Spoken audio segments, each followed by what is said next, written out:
नमस्ते, सत श्री अकाल। मैं आपका दोस्त और होस्ट जितेंद्र कुशवाहा आपके अपने YouTube चैनल तैयारी प्लस एकेडमी में हृदय की गहराइयों से आप सभी का स्वागत करता हूं।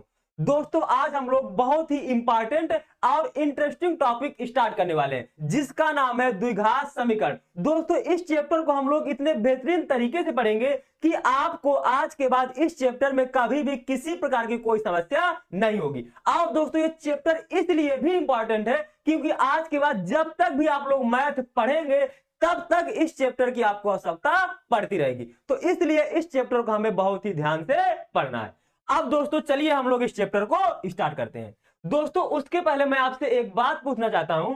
आपने एक चैप्टर पढ़ रखा होगा द्विघात बहुपद। इंग्लिश में इसको क्या बोलते हैं? Quadratic polynomial. ये चैप्टर दोस्तों आपने सेकंड चैप्टर में इस चीज को पढ़ा होगा। इसके बारे में आप थोड़ा सा मुझे जानकारी दीजिए। तो सर कहेंगे आप इसका जो मानक रूप होता है वो होता है ax square plus B bx plus C, जहां पर क्या होता है a कामा b कामा सी क्या होते हैं? वास्तविक संख्याएं होती हैं, रियल नंबर होते हैं। ये आपने पढ़ रखा है। और एक चीज आपको और ये पता होगी कि जो a का मान होता है वो 0 के बराबर नहीं होता। अब देखिए द्विघात समीकरण और द्विघात बहुपद में डिफरेंस क्या होता है, इस चीज को आप लोग समझ लीजिए। तो जो द्विघात समीकरण को बोलते हैं क्वाड्रेटिक इक्वेशन, और उसको मैं शॉर्ट में लिखूंगा QE। अब जो हम लोग का द्विघात समीकरण होता है वो दोस्तों क्या होता है? ax square plus bx plus C बराबर 0। और यहां पर दोस्तों जो a b c real number होते हैं वो सारी चीजें यहां पर भी होती हैं, और यहां पर भी a का मान 0 के बराबर नहीं होता। बस दोनों में इतना अंतर है, जहां पर भी आपको समीकरण वर्ड लिखा मिल जाए वहां पर आपको इक्वल में 0 लिख देना है, और यदि समीकरण नहीं लिखा, बहुपद की बात कर रहा है, तो वहां पर आपको इक्वल टू 0 नहीं लगाना है। यही कॉन्सेप्ट आपको हमेशा याद रखना है। वो चाहे द्विघात समीकरण की बात करे, वो चाहे तीन घात समीकरण की बात करे, चाहे 4 की करे या 5 की करे, आपको यदि समीकरण वर्ड लिखा मिल जाए तो आपको 0 लगाना है, और यदि बहुपद की बात कर रहा है तो आपको 0 नहीं लगाना। बस आपको इतना सा याद रखना है। अब दोस्तों, मैं आपसे एक बात और पूछना चाहता हूं कि आखिर हमें द्विघात समीकरण पढ़ने की आवश्यकता क्यों पड़ी? दोस्तों, कोई ना कोई रीजन जरूर होता है। यदि हमें कोई चैप्टर स्टार्ट करना है, कोई चैप्टर पढ़ना है, उसके बारे में हमें बेसिक जानकारी होना बहुत जरूरी है। और बेसिक जानकारी ये होती है कि यदि दोस्तों आपको मैथ में कोई भी चैप्टर पढ़ना है तो उसका आपकी रियल लाइफ में कुछ ना कुछ यूज जरूर होगा, तभी उस चैप्टर को आपको पढ़ने के लिए आपकी बुक में दिया गया है। तो दोस्तों, आज के बाद आपको मेरी एक बात हमेशा याद रखनी है, यदि कोई भी चैप्टर पढ़ने से पहले हम लोग उस चैप्टर के बारे में इतना जरूर जान लेंगे कि हमारे रियल लाइफ में इस चैप्टर का कहां पर और कैसे कैसे यूज है, उसके बाद फिर हम लोगों को इस चैप्टर को पढ़ना स्टार्ट करेंगे। अब दोस्तों चलिए मैं बताता हूं इसके आपके कहां कहां पर यूज है। दोस्तों, मैं आपको एक सिंपल सिचुएशन देता हूं। ये आप हो और ये आपकी सिस्टर है। मैंने बोल दिया जितने आपके पास पैसे हैं, आपसे 5 रुपए ज्यादा आपकी सिस्टर के पास है। मतलब यदि आपके पास x है तो x से 5 रुपए ज्यादा है आपकी सिस्टर के पास। तो सिस्टर के पास कितने होगा? x plus 5। और मैंने कह दिया जो आपके और आपकी सिस्टर के पैसों का जो गुणनफल है वो किसके बराबर है? 50 के बराबर है। तो हम लोग, और फिर मैं पूछूंगा कि आपके पास कितने रुपए हैं। तो दोस्तों, यदि मैंने पूछा आपके पास कितने रुपए हैं, तो ये इसको हम लोग बिना द्विघात समीकरण की मदद से नहीं हल कर सकते। और देखिए, मैं आपको एक दो एग्जांपल बताता हूं। जैसे मैंने कह दिया आपके जो कमरे की लंबाई है, आपके जो कमरे की चौड़ाई है वो लंबाई की 2 गुना से 1 अधिक है। और मैंने दे दिया इसका जो क्षेत्रफल है वो 300 स्क्वायर मीटर है। तो मैं आपसे पूछूंगा कि मुझे इसकी लंबाई बता दीजिए, तो इसकी लंबाई बताने के लिए आपको द्विघात समीकरण की आवश्यकता पड़ेगी। तो दोस्तों, यही छोटी छोटी चीजें हैं जिनका आपको रियल लाइफ में यूज पड़ता है, इसलिए हम लोगों को द्विघात समीकरण पढ़ने की आवश्यकता पड़ी। अब चलिए दोस्तों, हम लोग चलते हैं। एक बात और आपको यहां पर समझा दूं कि जो द्विघात समीकरण का जो इसको हम लोग ax square plus bx plus C बराबर 0, जहां पर क्या है दोस्तों a कामा b कामा सी क्या है? ये वास्तविक संख्याएं हैं, जिनको इंग्लिश में बोलते हैं रियल नंबर। और दोस्तों ए का मान 0 के बराबर नहीं हो सकता, इसको बोलते हैं दोस्तों इस मानक रूप। द्विघात का मानक रूप क्या होता है? A X square plus B X plus C. English में बोलते हैं इसको जर्नल फॉर्म। अब दोस्तों आपको पहचानना कैसे है? तो बस आपको यह देखना है जो सबसे बड़ी पावर होगी, जो सबसे बड़ी पावर, सबसे बड़ी पावर हिंदी में बोलते हैं घात, कितनी होना चाहिए दोस्तों? 2 होना चाहिए। यदि सबसे बड़ी पावर किसी भी समीकरण में 2 दी गई है तो वो हम लोगों का द्विघात समीकरण होगा, और यदि सबसे बड़ी पावर 2 नहीं दी गई तो वो हम लोगों का द्विघात समीकरण नहीं होगा। चलिए अब चलते हैं अपने पहले क्वेश्चन पर। तो दोस्तों ये रहा आपका पहला क्वेश्चन। इसमें बताना है जांच कीजिए कि क्या निम्नलिखित द्विघात समीकरण है। हमें यह बताना है कि यह द्विघात समीकरण है या नहीं है। तो दोस्तों इस क्वेश्चन को आप लोगों को करने के लिए आपको कुछ नहीं करना है दोस्तों, मैं आपको जैसा बताता चलूं बस आपको वैसे ही करते रहना है। आपको मैथ में कभी भी बिल्कुल जरा से भी प्रॉब्लम नहीं आने दूंगा। मैं आपको मैथ इतनी बेहतरीन तरीके से सिखा दूंगा। बस आपको कुछ दिन मेरे साथ गुजारना पड़ेगा और थोड़ा सा टाइम आपको देना पड़ेगा। जैसे ही आपकी बेसिक चीजें मैं कंप्लीट कराता जाऊंगा धीरे धीरे आपकी मैथ बिल्कुल आसान होती चली जाएगी। तो चलिए अब ये क्वेश्चन देखिए।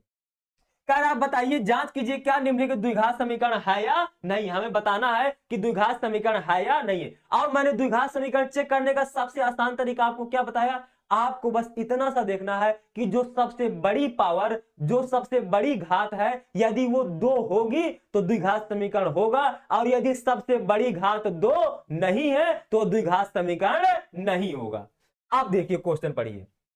x + 1 का whole square is equal to 2x - 3, और बताना है ये द्विघात समीकरण है या नहीं है। दोस्तों आपने उसके पहले एक फार्मूला पढ़ रखा होगा, a + b का होल स्क्वायर। दोस्तों क्या होता है? a square plus 2ab plus b square.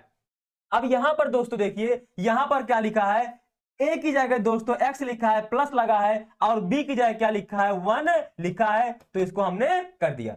तो दोस्तों अब जहां जहां पर यहां पर a है वहां वहां आपको x लिख देना है, जहां जहां 1 है वहां, जहां जहां b है वहां वहां आपको 1 लिख देना है। अब इस समीकरण में आप रखते चले जाइए। तो a स्क्वायर है तो मतलब क्या होगा दोस्तों?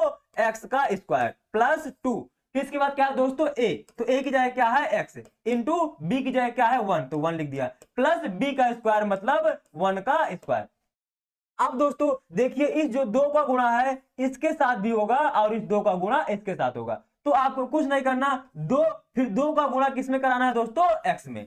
और जैसे ही 2 का गुणा x में हो गया, अब आपको बीच में किसका चिन्ह लगाना है? हमेशा और हमेशा बीच में आपको प्लस का चिन्ह लगाना है।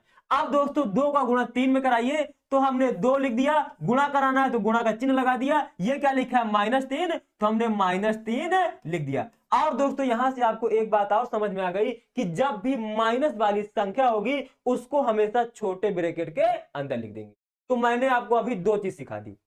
एक, हमेशा जब एक संख्या का एक संख्या में गुणा हो जाएगा तो वहां पर क्या लगाना है? बीच में प्लस चिन्ह लगाना है। उसके बाद क्या सिखाया मैंने? हमेशा हमेशा माइनस वाली संख्या को छोटे ब्रैकेट के अंदर लिखना है। अब चलिए हम लोग आगे चलते हैं।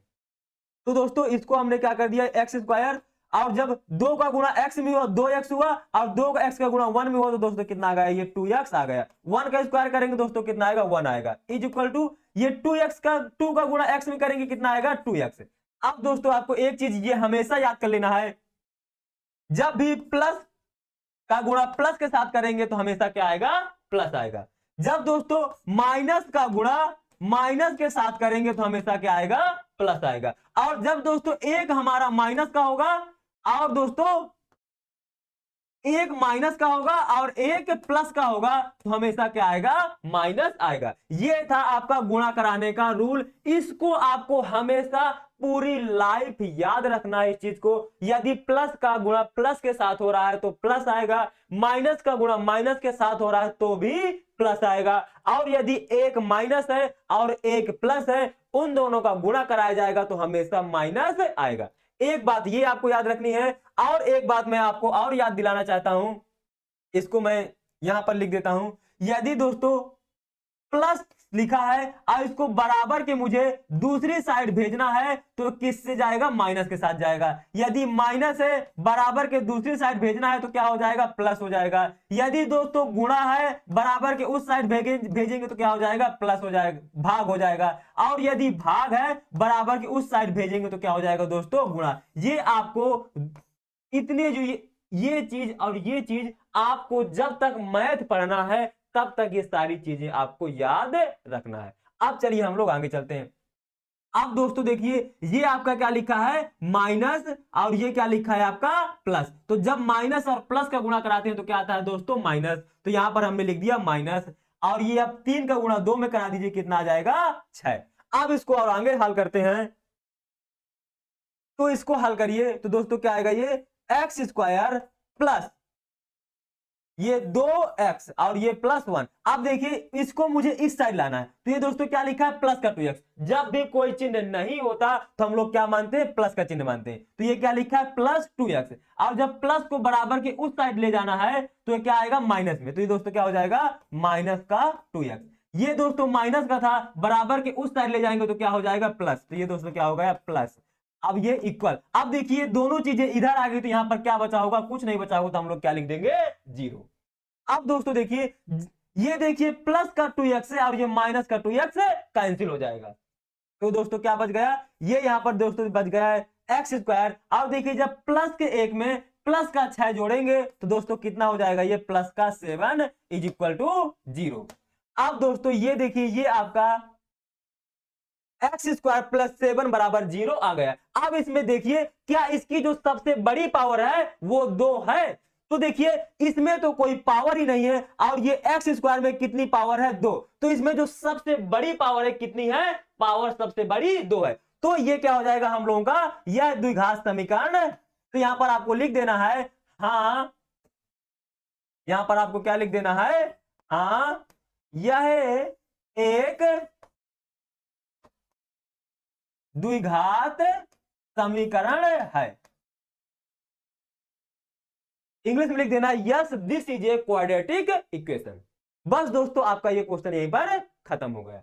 चलिए चलते हैं अपने अगले क्वेश्चन पर।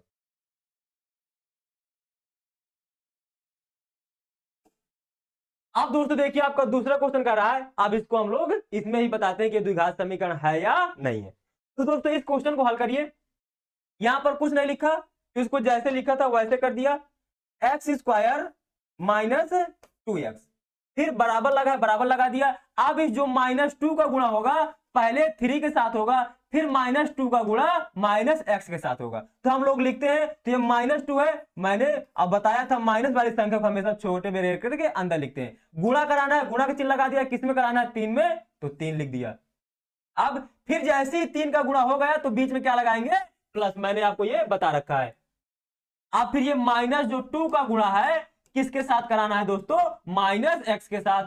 तो ये भी मैंने -x के साथ लिख दिया। अब इसको दोस्तों कुछ नहीं करना, x square -2x is equal to. अब देखिए ये माइनस का है और ये इसमें कोई चिन्ह नहीं लगा, मतलब ये प्लस का 3 है। और जब माइनस का गुणा प्लस के साथ कराते हैं तो क्या आता है, हमेशा माइनस आता है। आप पिछली चीज में देख लीजिएगा।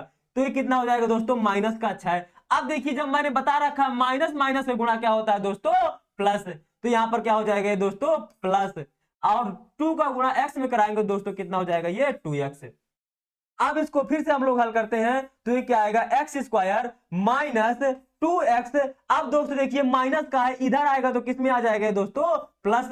अब ये माइनस का है, इधर आएगा क्या हो जाएगा दोस्तों, माइनस का 2x इज इक्वल टू। अब देखिए दोनों चीजें इधर आ गई तो इक्वल में क्या बच गया होगा, 0 बच गया होगा। अब इसको और हल करिए। अब दोस्तों जो सेम घात वाले जुड़ेंगे और घटेंगे। ये देखिए यहां पर एक्स स्क्वायर लिखा है, तो क्या किसी में 2 घात और है, किसी में भी 2 घात और नहीं है, तो इसको हमने वैसे ही लिख लिया।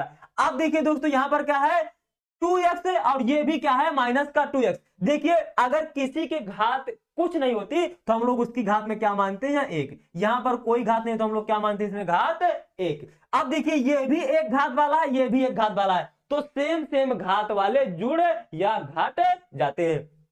तो जब -2x में माइनस का 2x जोड़ेंगे तो ये दोस्तों क्या हो जाएंगे, ये आपस में जुड़ जाएंगे, लेकिन चिन्ह किसका रहेगा, माइनस का रहेगा। तो ये क्या हो जाएगा, माइनस का 4x। अब ये दोस्तों क्या है, प्लस का 6 बराबर 0। अब दोस्तों देखिए ये फिर से क्या, इसमें सबसे बड़ी पावर, जो सबसे बड़ी पावर है क्या, 2 है। तो ये देखिए सबसे बड़ी पावर इसमें क्या है, 2 है, और 2 से कोई भी बड़ी पावर इस क्वेश्चन में नहीं है। तो ये भी हम लोगों का द्विघात समीकरण हो जाएगा। तो यहां पर लिख देना है फिर से आपको एक लाइन कि हाँ हाँ यह एक द्विघात समीकरण है, हाँ यह एक द्विघात समीकरण है। इंग्लिश वाले लिख देंगे yes this is a quadratic equation. बस दोस्तों ये भी आपका क्वेश्चन खत्म हो गया। चलिए चलते हैं दोस्तों अपने अगले क्वेश्चन पर। दोस्तों यदि वीडियो अच्छा लग रहा हो तो चैनल को सब्सक्राइब कर लीजिए, और सबसे पहले आप वीडियो को लाइक कर दीजिए यदि आपको पढ़ने में मजा आ रहा हो। अब दोस्तों जो बाकी के बचे हुए क्वेश्चन है उनको हम लोग अपने अगले वीडियो पर करेंगे। बस आज के लिए इतना ही, चलिए मिलते हैं अपने अगले वीडियो पर। जय हिंद।